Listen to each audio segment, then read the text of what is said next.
Engage in focused thinking. He did each thing as if he did nothing else. Spoken of novelist Charles Dickens. Philosopher Bertrand Russell once asserted, to be able to concentrate for a considerable time is essential to difficult achievement. Sociologist Robert Lind observed that knowledge is power only if a man knows what facts are not to bother about. Focused thinking removes distractions and mental clutter so that you can concentrate on an issue and think with clarity. Focused thinking can do several things for you. 1. Focused thinking harnesses energy toward a desired goal. Focus can bring energy and power to almost anything, whether physical or mental. If you're learning how to pitch a baseball and you want to develop a good curveball, then focused thinking while practicing will improve your technique. If you need to refine the manufacturing process of your product, focused thinking will help you develop the best method. If you want to solve a difficult mathematics problem, focused thinking helps you break through to the solution. The greater the difficulty of a problem or issue, the more focused thinking time is necessary to solve it. 2. Focused thinking gives ideas time to develop. I love to discover and develop ideas. I often bring my creative team together for brainstorming and creative thinking. When we first get together, we try to be exhaustive in our thinking in order to generate as many ideas as possible. The birthing of a potential breakthrough often results from sharing many good ideas. But to take ideas to the next level, you must shift from being expansive in your thinking to being selective. I have discovered that a good idea can become a great idea when it is given focused time. It's true that focusing on a single idea for a long time can be very frustrating. I've often spent days focusing on a thought and trying to develop it, only to find that I could not improve the idea. But sometimes my perseverance and focused thinking pays off. That brings me great joy. And when focused thinking is at its best, not only does the idea grow, but so do I. 3. Focused thinking brings clarity to the target. I consider golf one of my favorite hobbies. It's a wonderfully challenging game. I like it because the objectives are so clear. Professor William Mobley of the University of South Carolina made the following observation about golf: one of the most important things about golf is the presence of clear goals. You see the pins, you know the par, it's neither too easy nor unattainable, you know your average score, and there are competitive goals, competitive with par, with yourself and others. These goals give you something to shoot at. In work, as in golf, goals motivate. One time on the golf course, I followed a golfer who neglected to put the pin back in the hole after he putted. Because I could not see my target, I couldn't focus properly. My focus quickly turned to frustration, and to poor play. To be a good golfer, a person needs to focus on a clear target. The same is true in thinking. Focus helps you to know the goal, and to achieve it. 4. Focused thinking will take you to the next level. No one achieves greatness by becoming a generalist. You don't hone a skill by diluting your attention to its development. The only way to get to the next level is to focus. No matter whether your goal is to increase your level of play, sharpen your business plan, improve your bottom line, develop your subordinates, or solve personal problems, you need to focus. Author Harriet Overstreet observed, "The immature mind hops from one thing to another, the mature mind seeks to follow through." Where should you focus your thinking? Does every area of your life deserve dedicated, focused thinking time? Of course, the answer is no. Be selective, not exhaustive, in your focused thinking. For me, that means dedicating in-depth thinking time to 4 areas: leadership, creativity, communication, and intentional networking. Your choices will probably differ from mine. Here are a few suggestions to help you figure them out. Identify your priorities first. Take into account your priorities, for yourself, your family, and your team. Author, consultant, and award-winning thinker Edward de Bono quipped, "A conclusion is the place where you get tired of thinking." Unfortunately, many people land on priorities based on where they run out of steam. You certainly don't want to do that. Nor do you want to let others set your agenda. There are many ways to determine priorities. If you know yourself well, begin by focusing on your strengths, the things that make best use of your skills and God-given talents. You might also focus on what brings the highest return and reward. Do what you enjoy most and do best. You could use the 80-20 rule. Give 80% of your effort to the top 20%, most important, activities. Another way is to focus on exceptional opportunities that promise a huge return. It comes down to this: give your attention to the areas that bear fruit. Discover your gifts. Not all people are self-aware and have a good handle on their own skills, gifts, and talents. They are a little like the comic strip character Charlie Brown. One day after striking out in a baseball game, he says, "Rats. I'll never be a big league player. I just don't have it. All my life I've dreamed of playing in the big leagues, but I'll never make it." To which Lucy replies, "Charlie Brown, you're thinking too far ahead. What you need to do is set more immediate goals for yourself." For a moment, Charlie Brown sees a ray of hope. "Immediate goals?" he says. "Yes," answers Lucy. "Start with the next inning. When you go out to pitch, see if you can walk out to the mound without falling down." I've met many individuals who grew up in a household full of Lucys. They received little encouragement or affirmation, and as a result seem at a loss for direction. If you have that kind of background, you need to work extra hard to figure out what your gifts are. Take a personality profile such as DISC or Myers-Briggs. Interview positive friends and family members to see where they think you shine. Spend some time reflecting on past successes.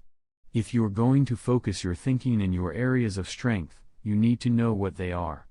Develop your dream. If you want to achieve great things, you need to have a great dream. If you're not sure of your dream, use your focused thinking time to help you discover it. If your thinking has returned to a particular area time after time, you may be able to discover your dream there. Give it more focused time and see what happens. Once you find your dream, move forward without second guessing. Take the advice of Satchel Paige: don't look back, something might be gaining on you. The younger you are, the more likely you will give your attention to many things. That's good, because if you're young you're still getting to know yourself, your strengths and weaknesses. If you focus your thinking on only one thing and your aspirations change, then you've wasted your best mental energy. As you get older and more experienced, the need to focus becomes more critical.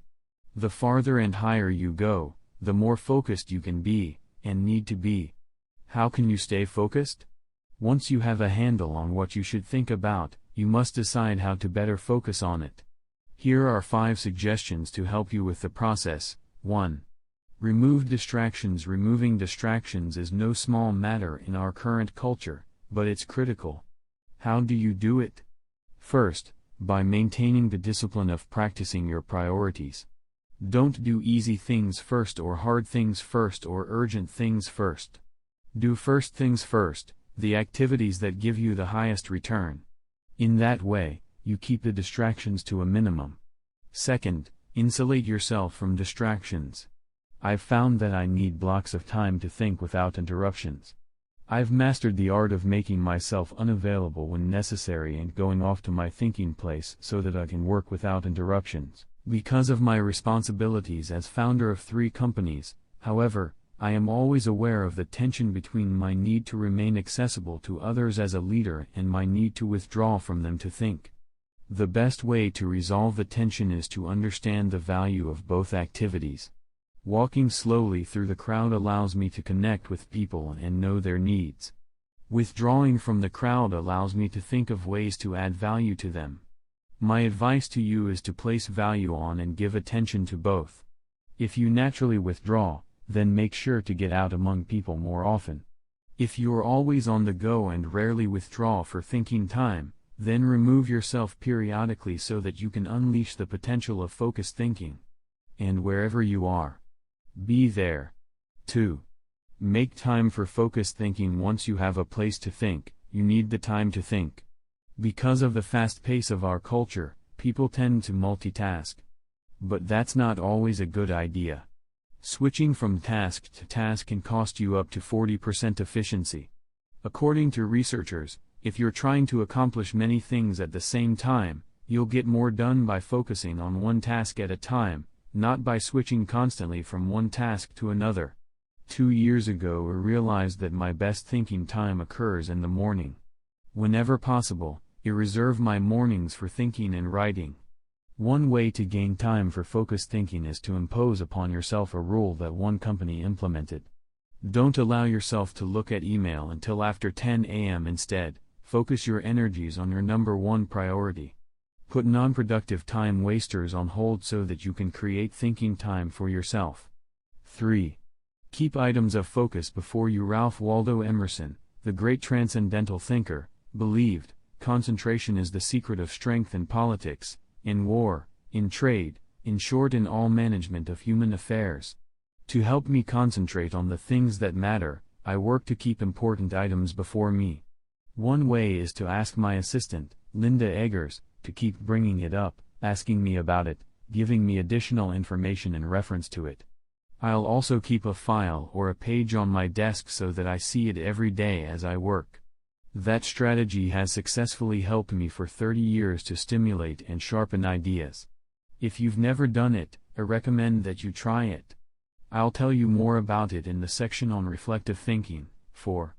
Set goals. I believe goals are important. The mind will not focus until it has clear objectives. But the purpose of goals is to focus your attention and give you direction, not to identify a final destination. As you think about your goals, note that they should be clear enough to be kept in focus, close enough to be achieved, helpful enough to change lives. Those guidelines will get you going. And be sure to write down your goals. If they're not written, I can almost guarantee that they're not focused enough. And if you really want to make sure they're focused, take the advice of David Belasco, who says, if you can't write your idea on the back of my business card, you don't have a clear idea. Even if you look back years from now and think your goals were too small, they will have served their purpose, if they provide you with direction. 5. Question your progress. Take a good look at yourself from time to time to see whether you are actually making progress. That is the most accurate measure of whether you are making the best use of focused thinking. Ask yourself, am I seeing a return for my investment of focused thinking time? Is what I am doing getting me closer to my goals? Am I headed in a direction that helps me to fulfill my commitments, maintain my priorities, and realize my dreams? What are you giving up to go up? No one can go to the highest level and remain a generalist. My dad used to say, find the one thing you do well and don't do anything else. I've found that to do well at a few things, I have had to give up many things. As I worked on this chapter, I spent some time reflecting on the kinds of things I've given up. Here are the main ones. I can't know everyone. I love people, and I'm outgoing. Put me into a room full of people, and I feel energized. So it goes against my grain to restrict myself from spending time with lots of people. To compensate for that, I've done a couple of things. First, I've chosen a strong inner circle of people. They not only provide tremendous professional help, but they also make life's journey much more pleasant. Second, I ask certain friends to catch me up on what's happening in the lives of other friends. I usually do that when I'm traveling and can't block out the time I would need for focused thinking.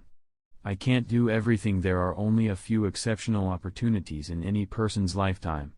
That's why I strive for excellence in a few things rather than a good performance in many. That's cost me. Because of my workload, I also have to skip doing many things that I would love to do. For example, every week I hand off projects that I think would be fun to do myself. I practice the 10-80-10 principle with the people to whom I'm delegating a task. I help with the first 10% by casting vision, laying down parameters, providing resources, and giving encouragement. Then once they've done the middle 80%, I come alongside them again and help them take whatever it is the rest of the way, if I can. I call it putting the cherry on top. I can't go everywhere. Every conference speaker and author has to travel a lot. Before I began doing much speaking, that seemed like a glamorous life. But after logging several million miles, I know what kind of a toll it can take. Ironically, I still love traveling for pleasure with my wife, Margaret. It's one of our great joys. She and I could take 10 vacations a year and enjoy every one of them. Yet we can't, because so much of my time is consumed doing what I was called to do, help people to grow personally and to develop as leaders. I can't be well-rounded. Being focused also keeps me from being well-rounded. I tell people, 99% of everything in life I don't need to know about. I try to focus on the 1% that gives the highest return. And of the remaining 99, Margaret keeps me aware of whatever I need to know. It's one of the ways I keep from getting totally out of balance in my life. Being willing to give up some of the things you love in order to focus on what has the greatest impact isn't an easy lesson to learn. But the earlier you embrace it, the sooner you can dedicate yourself to excellence in what matters most.